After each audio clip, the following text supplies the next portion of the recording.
दोस्तों, एक ऐसा वाकया जिसे सुनकर सबके रोंगटे खड़े हो जाएंगे।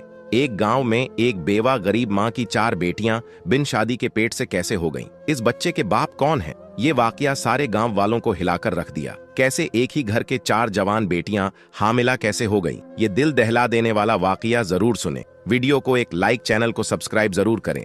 दोस्तों, एक बेवा औरत थी जिसके साथ खूबसूरत बेटियां थीं। उसका बेटा कोई नहीं था और 7 ही बेटियां बहुत खूबसूरत थीं। इस बूढ़ी औरत की 7 बेटियां ही बहुत नेक थीं। इस औरत ने अपनी बेटियों को बहुत अच्छी तालीम दिलवाई थी। उनकी जिंदगी में कयामत तब आई जब उस बूढ़ी माँ की बड़ी 4 बेटियां हामिला हो गईं। और हैरत की बात तो ये थी कि इन 4 बेटियों को पता ही नहीं था कि उनके साथ ये गलत हरकत किसने की है। और जब इस कहानी का खुलासा होगा कि इन 4 लड़कियों को प्रेग्नेंट करने वाला कौन था, तो आपके पैरों में से जमीन खिसक जाएगी। कहानी कुछ यूं है कि एक बादशाह का दरबार लगा हुआ था और बादशाह अपने दरबार में बैठा सभी फरियादियों की फरियाद सुन रहा था। इन्हीं लोगों के बीच एक बूढ़ी औरत रोती हुई आई, जिसके चेहरे पर उदासी छाई हुई थी। बादशाह बूढ़ी औरत के चेहरे की तरफ देखकर कहने लगा कि अम्मा, आपको क्या परेशानी है? इस बूढ़ी औरत ने दरबार में चारों तरफ देखा तो खामोश हो गई। वजीर गुस्से से बोला कि ए अम्मा, आप बताइए, आपकी परेशानी क्या है? आप इधर उधर क्या देख रही हैं? आप परेशानी बताइए ताकि हम इसका हल निकाल सकें। बूढ़ी औरत बादशाह से रोकर कहने लगी कि बादशाह सलामत, मेरा जो मसला है मैं वो सबके रहते हुए सबके सामने नहीं बता सकती। मैं सिर्फ आपको अकेले को ही बताऊंगी, क्योंकि मैं बेवा औरत हूं। मेरा कोई बेटा नहीं है और मैं अपनी 7 बेटियों के साथ अकेली रहती हूं। अगर मैं अपनी परेशानी सबके सामने आपको बताती हूं तो मुझे डर है कि मेरी बेटियों को कल को कोई मसला ना हो जाए, कोई आधी रात को मेरे घर ना घुस आए। इसलिए मैं आपको अपनी परेशानी अकेले में बताना चाहती हूं। वो बादशाह काफी परेशान होकर सोचने लगा कि यहां इतने बड़े बड़े मसले लेकर लोग आए हैं और उन्होंने सबके सामने बताया है। आखिर इस औरत का ऐसा क्या मसला है कि ये औरत सबके सामने क्यों नहीं बताना चाहती? बादशाह बोला कि आप अपनी परेशानी मुझे बताइए। ये सारे आदमी मेरे भरोसे के आदमी हैं, आपको कोई भी नुकसान नहीं पहुंचाएगा। वो दुखी बूढ़ी औरत रोकर बोली कि नहीं बादशाह, सलामत नहीं, मैं आपको अकेले ही वो बात बताऊंगी। तो बादशाह उठ खड़ा होता है और कहता है कि इस औरत को मेरे कमरे में लेकर आओ ताकि ये बात मुझे अपनी बता सके। अब 2 सिपाही उस बूढ़ी औरत को बादशाह के कमरे में ले जाते हैं। बूढ़ी औरत जब अंदर आती है तो बादशाह उसे कहता है कि ए अम्मा, अब बताइए कि आपकी क्या परेशानी है। वो बूढ़ी औरत बादशाह के कदमों में गिरकर रोने लग जाती है। बादशाह कहता है कि अम्मा, आप मुझे बताइए कि आखिर बात क्या है। मेरा दिल बैठा जा रहा है कि ऐसी कौन सी बात है जिसके लिए आपने मुझे अकेले बुलाया, कि मैं ये हरगिज बर्दाश्त नहीं कर सकता कि मेरी बादशाहत में कोई इतनी दुखी औरत हो और मैं आपका दुख जानकर आपके दुखों पर मरहम ना रखूं। ऐसा हो ही नहीं सकता। आप मुझे अपना दुख बताइए। वो बूढ़ी औरत रो कर कहने लगी, बादशाह सलामत, मैं एक बेवा औरत हूं। मेरे शौहर को वफात पाए अरसा गुजर चुका है और मेरा कोई बेटा नहीं है। मेरी 7 बेटियां हैं।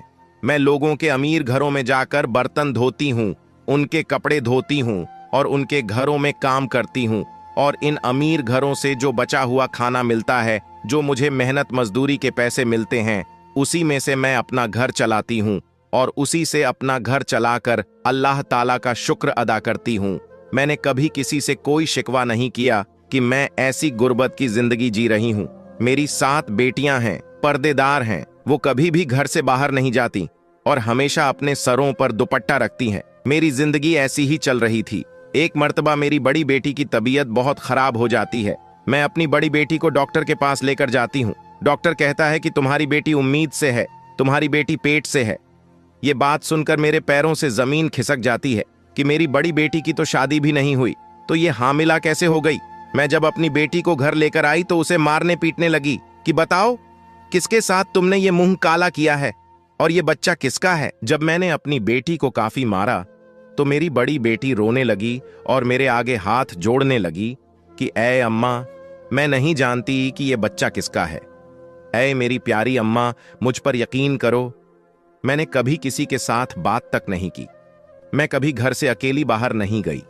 मैंने कभी किसी के साथ आंख नहीं मिलाई। ऐ मेरी अम्मा, मुझे नहीं पता कि ये बच्चा मेरे पेट में कैसे आया है। वह बूढ़ी औरत अपनी बेटी पर यकीन कर लेती है और कहती है कि बादशाह सलामत, मैंने इस बेटी को पैदा किया था। मुझे पता चल चुका था कि मेरी बेटी झूठ नहीं बोल रही, और उसके कुछ दिनों बाद तो मुझे पक्का यकीन हो गया था कि मेरी बेटी झूठ नहीं कह रही। वह बूढ़ी औरत बादशाह को वाकिया सुनाते हुए रोने लगी कि बादशाह सलामत, हमने इस बात पर सब्र कर लिया। फिर मेरी बड़ी बेटी ने 9 माह बाद एक बेटे को जन्म दिया और हमने मारे मजबूर के इस बच्चे की परवरिश करनी शुरू कर दी। इसके 2-3 माह बाद मेरी छोटी बेटी हामिला हो गई। जब मैंने उसको डॉक्टर के पास लेकर जाकर दिखाया तो डॉक्टर ने कहा कि आपकी बेटी ये भी पेट से है। और डॉक्टर की ये बात सुनकर मेरे दिल को दूसरा झटका लगा। मैं सोचने लगी कि मेरी बेटियों के साथ ये सब कौन कर रहा है। हमारे घर पर भी कोई नहीं आता है और मेरी बेटियां बाहर भी नहीं जाती हैं। मैंने अपना वाकया अल्लाह पर छोड़ दिया कि ऐ अल्लाह, मुझे इस बात का पता चल जाए कि मेरी बेटियों के साथ यह गंदी हरकत कौन कर रहा है। मेरी दूसरी बेटी ने भी एक बच्चे को पैदा किया। उसके बाद मेरी तीसरी बेटी उम्मीद से हो गई और फिर मेरी चौथी बेटी जो 14 साल की थी वो पेट से हो गई। मैं तो लुट गई, बर्बाद हो गई। मुझे तो कुछ नहीं पता चल रहा कि मेरे घर पर ये क्या हो रहा है। इस दुखी माँ का ये वाकया सुनकर राजा हक्का बक्का हो जाता है कि ये कैसा वाकया सुना रही है। बूढ़ी औरत अपनी कहानी सुनाकर बादशाह के पांव पकड़ लेती है कि ऐ बादशाह सलामत, मुझे इंसाफ चाहिए। मुझे पता करना है कि मेरी बेटियों के साथ ये गलत हरकत कौन कर रहा है। बादशाह सलामत, मेरी बेटियों के मुजरिम को आप पकड़ें। मैंने बहुत ढूंढने की कोशिश की, मुझे जरा पता नहीं चला कि वो इंसान कब आता है हमारे घर। उसने हमारी जिंदगी बर्बाद कर दी है। बादशाह सलामत पूरी कहानी सुनकर कहने लगा, ऐ अम्मा, तुम अब बोल रही हो तुम्हारी चौथी बेटी के साथ ऐ हरकत हुई है। तुम्हें तो तब आना चाहिए था जब तुम्हारी पहली बेटी के साथ गलत हरकत हुई थी। अगर तुम उस वक्त ये बात बताती तो तुम्हारी बाकी 3 बेटियों के साथ ये सब कुछ ना होता। मगर जब तुम जैसे गरीब लोग होते हैं, वह लोगों की बदनामियों से डरकर ये जहर पी लेते हैं और फिर वही जहर तुम्हारे अंदर काटता रहता है। तुम्हें जब बात तुम्हारी बर्दाश्त से बाहर हो जाती है, फिर तुम लोग आकर बताते हो कि ये मसला हो गया है। और अम्मा, तुम भी उन लोगों में से हो जो अब आई हो। वो बूढ़ी औरत अपनी गलती तस्लीम करती है कि मुझे पहले आना चाहिए था, लेकिन अब मैं आ चुकी हूं। जो कुछ हो गया सो हो गया, लेकिन अब मेरी बेटियों के मुजरिम का पता लगना चाहिए कि वो कौन है। बादशाह सलामत बहुत ही नेक दिल मेहरबान थे। कहने लगे कि अम्मा, अब तुम घर जाओ। अब ये परेशानी तुम्हारी नहीं है, अब ये परेशानी मेरी है और मुझसे बर्दाश्त नहीं होता कि मेरी सल्तनत में कोई औरत इतनी दुखी हो। कोई दरिंदा गरीब औरत पर जुल्म कर रहा है और मैं चैन की नींद सो लूं। मेरे बादशाह होने पर लानत है, इसलिए आप अपने घर जाइए। अब ये परेशानी मेरी है। वो बूढ़ी औरत वहां से खामोशी से अपनी चादर लपेटे हुए वहां से बाहर आ गई और अपने घर चली गई। अब बादशाह सलामत वहां से निकलकर वापस आकर बैठ गए और बाकी तमाम लोगों के मसाइल सुनने लगे। लेकिन बादशाह का ध्यान उसी औरत की तरफ था कि इस औरत को इंसाफ मिलना चाहिए। बादशाह लोगों के मसाइल सुनकर जब फ्री होता है तो वह अपने कमरे में वजीर को बुलाता है। वजीर जब बादशाह के चेहरे पर आई परेशानी देखता है तो वह पूछता है, कैसी कौन सी बात बताकर गई है वो बूढ़ी औरत जिसकी वजह से आप इतने परेशान हो गए हैं। बादशाह कहने लगा कि मेरी सल्तनत में ऐसे ऐसे लोग हैं जो इतना बड़ा गुनाह करते हैं और ये भी नहीं सोचते कि उनका गुनाह जब हमारे सामने खुल गया तो हम उसको सख्त सजा देंगे। वजीर भी परेशान होकर बोला कि बादशाह सलामत, बता दीजिए कि क्या मामला है। फिर बादशाह सलामत इस वजीर को सारा वाकया बता देता है और कहता है कि कोई दरिंदा है जो इस औरत के घर पर दीमक की तरह लग गया है और इस दरिंदे शख्स का इतना मन बढ़ चुका है कि वो इस बेवा औरत की 4 बेटियों को इस दरिंदे ने हामिला कर दिया है और इस बूढ़ी औरत की 3 बेटियों को बच्चे पैदा हो चुके हैं और छोटी बेटी इसकी हामिला है। इस बूढ़ी औरत की बाकी 3 बेटियों की इज्जत को भी खतरा है। हमें पता लगाना होगा कि इस बूढ़ी औरत के घर कौन आता है, किस वक्त आता है। इसके बाद बादशाह सलामत और वजीर सोचने लग जाते हैं कि इस बात का कैसे पता लगाया जाए। थोड़ी देर बाद वजीर कहता है कि ऐ बादशाह सलामत, मेरे मन में एक तरकीब आई है। बादशाह कहता है कि जल्दी बताओ कौन सी तरकीब है। वजीर कहता है कि ऐ बादशाह सलामत, दीवारों के भी कान होते हैं, इसीलिए मैं आपके कान में ये बात बताऊंगा तो वजीर बादशाह सलामत के कान में कुछ कह देता है, यानी कोई तरकीब बताता है जो बादशाह सलामत को भी पसंद आ जाती है। इसके बाद वो वजीर एक बकरी लेकर इस बूढ़ी औरत के घर पर चला जाता है। रात के तकरीबन 9 बज रहे होते हैं। वजीर इस बूढ़ी औरत के घर चला आता है। बूढ़ी औरत वजीर को देखकर कहती है कि ऐ वजीर, आप इस वक्त मेरे घर पर क्या कर रहे हैं? वजीर बोला कि जो परेशानी आप बादशाह सलामत को बताकर आई हैं, इस बात से बादशाह सलामत बहुत ही परेशान है। बूढ़ी औरत बोली कि आपके हाथ में ये जो बकरी है, आप इसका क्या करोगे? वजीर बोला कि आप मुझे अपने घर के अंदर आने दीजिए, इसके बाद मैं आपको बताऊंगा कि मैंने क्या करना है। अंदर आकर वजीर बूढ़ी औरत से कहने लगा कि आज हम इस बकरी का चारा बनाकर इस दरिंदे को खिलाएंगे। बस तुम लोग कुछ भी मत बोलना और चुप करके देखती रहना कि वो दरिंदा कैसे पकड़ा जाएगा। इसलिए आप तमाम लोग आराम से सो जाइएगा। अगर हमारा ये काम कामयाब हो गया तो पता चल जाएगा कि वह दरिंदा कौन है। इसके बाद वजीर इस बकरी को लेकर घर की छत पर चला जाता है और घर की छत पर इस बकरी को बांध देता है और फिर चुपके से इस घर से बाहर चला जाता है। और वजीर जाते हुए इस बूढ़ी औरत और इसकी बेटियों से कहता है कि आप लोग आराम से सो जाइएगा, ये मत सोचिए कि आप लोगों को किसी तरह का कोई नुकसान पहुंचेगा। और वजीर 2 सिपाहियों को बोल देता है कि इस बूढ़ी औरत के घर के आसपास पहरा लगाओ। वजीर बूढ़ी औरत और उन लड़कियों को तमाम बात समझा देता है कि तुम्हारे घर में ऐसी कोई भी आवाज नहीं आनी चाहिए जिससे पता चल जाए कि हमने जाल बिछाया हुआ है। उसके बाद वजीर बादशाह के पास महल में चला जाता है। बादशाह उसी बात को लेकर काफी परेशान होता है। बादशाह वजीर से कहता है कि ऐ वजीर, तुमने इस बकरी को वैसे ही पहुंचा दिया है जैसे हम चाहते थे। तो वजीर बोला कि जी बादशाह सलामत, मैंने इस बकरी को वहीं पर बांध दिया है और अपने मकसद के मुताबिक मैं सारा काम कराया हूं। वजीर कहने लगा कि ऐ बादशाह सलामत, अब आप भी सो जाइए। बादशाह कहने लगा कि मैं कैसे सो सकता हूं, वो मजलूम औरतें हैं, उन पर जुल्म हो रहा है। मुझे ऐसे में नींद नहीं आएगी जब तक मैं इस जालिम शख्स को पकड़ के उसको सजा ना दे दूं। बहरहाल जब आधी रात का वक्त आता है तो उस बूढ़ी औरत के घर के आसपास एक साया सा लहराता है। वो शख्स घर की छत पर आता है और छत में से वह सहन में आ जाता है। बकरी ने छत पर जब किसी शख्स को देखा तो बकरी एकदम से चिल्लाने लगी। उस वक्त आधी रात का वक्त हो चुका था, हर तरफ सन्नाटा छाया हुआ था और आधी रात को बकरी की आवाज दूर दूर तक गूंज रही थी। जो सिपाही छुपकर पहरा दे रहे थे, उन लोगों को जब बकरी की आवाज सुनाई दी तो उन लोगों को पता चल गया कि घर में कोई दाखिल हो चुका है और मकसद यही था कि इस बकरी को छत पर बांधने का कि इस घर में जो कोई शख्स भी आएगा बकरी उसको देखेगी और बोलने लगेंगी। बकरी की आवाज सुनकर सिपाही चौकन्ना हो जाएंगे। जब वो शख्स घर के कमरे में आया तो सिपाहियों को भी पता चल गया बकरी के बोलने से, और बाकी इन बुढ़िया औरत और उसकी बेटियों को भी पता चल गया कि बकरी बोल रही है। इसका मतलब है कि घर में कोई घुस आया है। वह भी चौकन्ने हो जाती है। बकरी की आवाज सुनकर सिपाहियों को भी पता चल जाता है और सिपाही घर के अंदर दाखिल हो जाते हैं। जब आने वाले शख्स ने घर में सबको जागते हुए देखा तो वो पीछे की तरफ भागने लग जाता है और पीछे से वो 2 सिपाही आकर उस आदमी को पकड़ लेते हैं। इस आदमी ने अपने चेहरे पर काला कपड़ा लपेटा हुआ था ताकि इस आदमी को कोई पहचान ना सके। जब इन सिपाहियों ने इस आदमी के चेहरे से कपड़ा हटाया तो वो बूढ़ी औरत और उसकी बेटियां हैरान हो गईं। बेटियों को लेकर आखिरकार सुबह हो गई। बादशाह का दरबार लगा हुआ था और वह आदमी घुटने टेक कर बादशाह के सामने बैठा हुआ था। इस आदमी के हाथों को हथकड़ियां लगी हुई थी। इस वक्त इस आदमी का चेहरा ढांपा हुआ वह बूढ़ी औरत और उसकी बाकी 7 बेटियां भी जाती हैं। बादशाह सलामत बाकी तमाम लोगों को बाहर भेज देते हैं। अब सिर्फ वो मुजरिम बादशाह सलामत और वजीर और बूढ़ी औरत और उसकी 7 बेटी वहां पर मौजूद थी।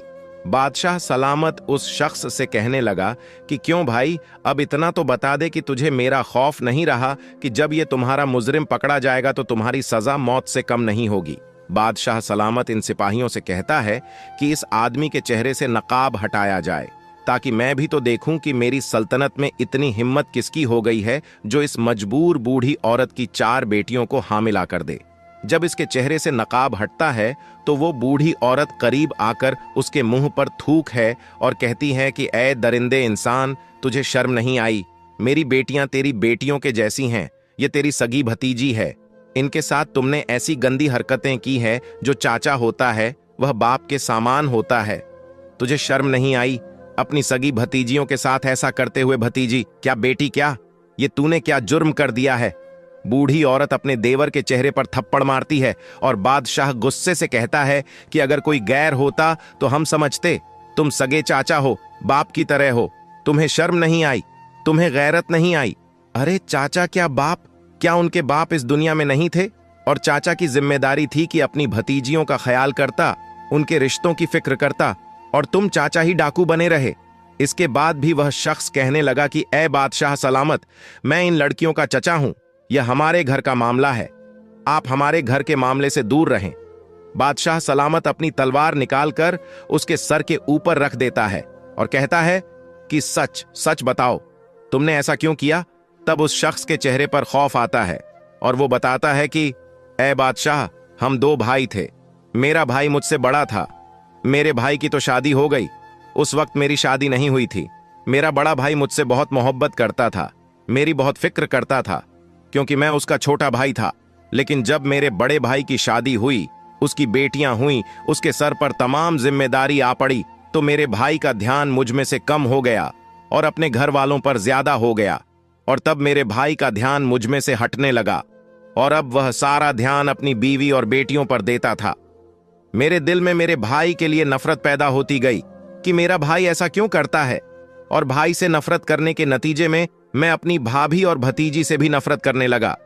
इसके बाद मेरा भाई वफात पा गया। जब मेरे बड़े भाई की बेटी बड़ी जवान हुई तो वह बहुत ही खूबसूरत थी। मेरा दिल इस पर आने लगा। मेरी नीयत जब खराब होने लगी तो मैंने अपनी भाभी से कहा कि आप अपनी बड़ी बेटी की शादी कर दें, लेकिन भाभी ने मेरी बात ना सुनी। मेरी भतीजी जवान थी, उनकी शादियां नहीं हो रही थी, खूबसूरत भी थी। जब मैं अपनी भतीजियों को देखता था तो मेरे दिल में गंदगी पैदा हो जाती थी। मेरा दिल मुझे मजबूर करता था कि मेरी खूबसूरत भतीजी है, ये बाहर जाएंगी, इनकी शादियां होंगी, तो मैं खुद ही उनके साथ ये गलत हरकत कर लूं। इसके बाद मेरे दिल में शैतान पैदा हो गया। मैं एक हकीम के पास गया और उसे कहा कि मुझे कोई ऐसी जड़ी बूटियां दो जिससे सूंघने के बाद तमाम लोग सो जाएं और सो जाने के बाद कोई भी हरकत ना कर सके। बस इसी तरह ही तब से ही मैं वो जड़ी बूटियां लेकर घर की छत की तरफ से सहन में आ जाता और भाभी भी और उसकी बेटियों को वो जड़ी बूटियां सूंघा देता। उनको सूंघने से वो 4-5 घंटों के लिए बेहोश हो जाती थी और जिसके साथ मैंने बदकारी करनी होती थी उसके साथ बदकारी कर लेता था और फिर उसको इसी हाँ में छोड़ देता था, जैसे उसको पता ही ना चले। उसको वैसे कपड़े पहना देता और फिर मैं घर वापस आ जाता, और जब मेरी भतीजी सुबह उठती थी तो उनको मालूम भी नहीं होता था कि उनके साथ क्या हुआ है। और यही काम मैं कई सालों से कर रहा था।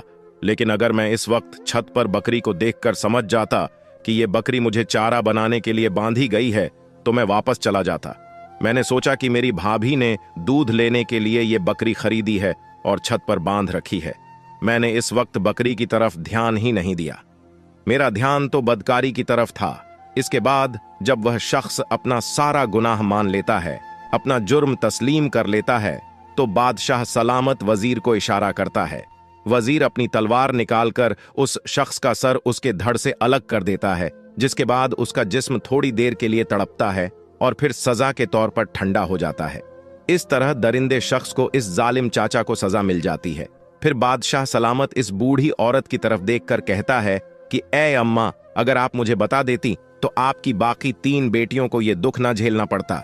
लेकिन मेरा आपसे वादा है कि आपकी इन 4 बेटियों को वो खुशियां मैं दिलवा हंगा जिनकी यह हकदार है। फिर बादशाह सलामत अपने सिपाहियों में से 4 सिपाही जो बहुत ही समझदार सुलझे हुए होते हैं, उन 4 सिपाहियों से इन 4 लड़कियों की शादी करवा देता है और बहुत सारा माल और दौलत पैसा भी साथ देता है। इसके बाद वो बूढ़ी औरत रोकर बादशाह का शुक्रिया अदा करती है। बादशाह सलामत कहता है कि अब आप बेफिक्र हो जाएं, जब आपकी बाकी 3 बेटियां जवान हो जाएंगी तो आप मुझे बता दीजिएगा, मैं इनके लिए भी कोई अच्छा सा लड़का देखकर इनका रिश्ता करवा दूंगा। ये थी एक इंसाफ पसंद बादशाह की कहानी और ऐसे दरिंदे चाचा की कहानी जो चाचा बाप की तरह होता है। इस कहानी से एक सबक भी सीखने को मिलता है कि अगर किसी पर किसी तरह का भी कोई जुर्म हो रहा है, कोई मजलूम है, तो उसको अपने हक के लिए आवाज उठानी चाहिए। अगर वो शख्स कमजोर रहेगा और बाकी दुनिया वालों के डर से खामोश रहेगा तो दुनिया उसको नोच कर खा जाएगी। दोस्तों, इस वीडियो को आगे भी जरूर शेयर कर दें और हमारे इस चैनल पर सबक आमोज कहानियां अपलोड की जाती है। चैनल को सब्सक्राइब और वीडियो को एक लाइक जरूर करें। अल्लाह हाफिज।